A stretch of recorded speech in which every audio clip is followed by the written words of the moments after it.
Assalamu alaikum wa rahmatullahi wa barakatuh. This is episode 15, Searching for the Light, I Found Allah. I'm Raya,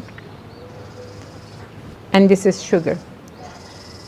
Anyway, last time I was just telling you that after I left Santa Clara and the school and the disaster of teachers and disaster of parents and undisciplined kids, I decided to come back to Northern California and be back in my home and just put the kids back to public school and, you know, take them out and just pay attention to them and just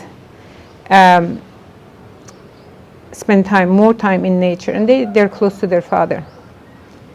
Now, in the meantime, I am reading and asking questions and educating myself about Islam more. Then I came to the point of Reba Interest, that it's haram to pay.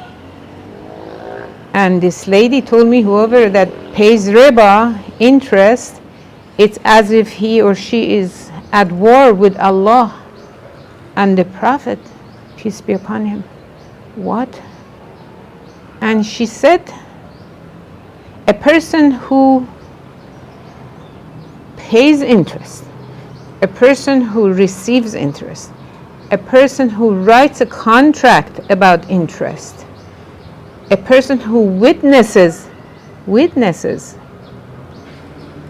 a contract about interest, La'natullahu alayhim, the curse of Allah is upon them, and they're at war with Allah and the Messenger. This is like the rock hit me in the head. Oh my God, what do I do now? Oh my God. I had a property, I still had a fourplex in Los Angeles. This is basically what was supporting me. It had 4 units, and it had at that time, it's like $120,000 mortgage. I was paying every month payment, part of it interest, part of it is principal. And then this house that I had bought, it had mortgage, also had interest. Oh my God, what do I do? And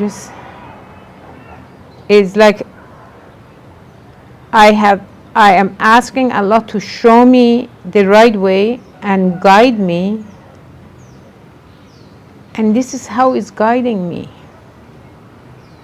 How can I say guide me, and then He sends me someone, brings this to my attention, and then I'm reading it in the Quran also. But reading in the Quran, when you're new in the Quran, you read things and you just move on. It doesn't really hit you hard. So I thought, I have to sell these properties. I cannot have them. I contacted a scholar or an imam. I said, I own this fourplex. I want to put it up for sale because I just realized it has mortgage on it. What do I do? What do I do? It seems like I feel like I have a fire in my hand. What do I do? Help me. What do I do? Tell me. He said, put it up for sale, but just ask Allah to give you time, because you cannot just burn it. You have to spend your life, to earn the equity in this. Take your time, but as long as you're aware of it, it's in your consciousness, you will do right. I said, okay. At that time, I had the property appraised. It was, at that time, was worth $550,000. This was, in the early 90s.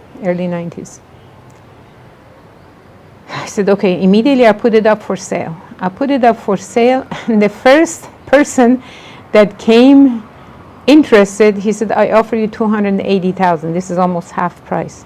Immediately I sold it. The imam said, you can take your time. I said, I may die tomorrow. This guy is willing to relieve me from this mortgage, and I have to get rid of it. I sold it. Then, of course, I had an 8-plex also in Reading. What do I do with this? Sold the 8-plex. a lot cheaper than I could have gotten if I had time. It comes to my house. I love this house. The kids love this house. Put the house up for sale.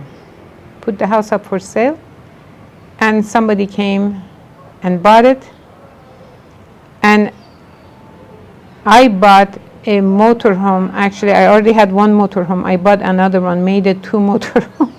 I moved them to a park, it's a place called Castella, on the river. Put 2 motorhomes next to each other to make that as our home. Something that is easy to, there's no mortgage, but I knew this is very temporary. So I looked and looked, and I found the mobile home. Mobile home is a home, it's like a home, but it's metal, and it could be worth hundreds of thousands of dollars, it could be worth 10,000. So I found a mobile home for 10,000. It was falling apart. I used one of the motorhome. Actually, I think maybe I used both or one of them exchanged for this.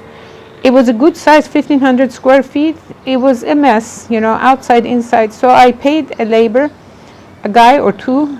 They fixed it, they put new carpet, they painted it, they made it into a really beautiful home on the river, Sacramento River, $10,000. We lived in a beautiful place. The kids loved it. They will climb up the trees and they go to the forest. The only restriction I had is don't go to the forest by yourself, because there are bears there. And if the bear has a cub and they see you, the bear will actually kill you. So they knew. But they could go to the river. This is beginning of Sacramento River, which becomes very, very heavy as it goes down, towards south. And I would go watch the kids, and if the river level is low, I would let them. It's like the kids were free to go anywhere you wanted to. One time I was missing my daughter, and I kept looking for her, and I looked at the pine tree. It was like a 300-foot pine tree. She was all the way up there. Roshan, what are you doing up there? Come on down. So we had a fantastic time, great relationship with each other, and I was teaching them Islam, I was teaching them surahs, I was teaching them Farsi, teaching them Arabic.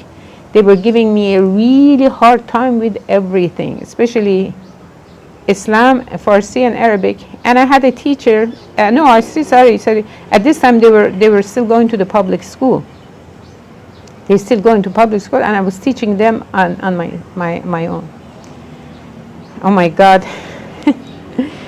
Okay, next episode, I'm going to tell you what else happened. That is a huge, huge thing. All kinds of good and disaster happen as a result of next decision.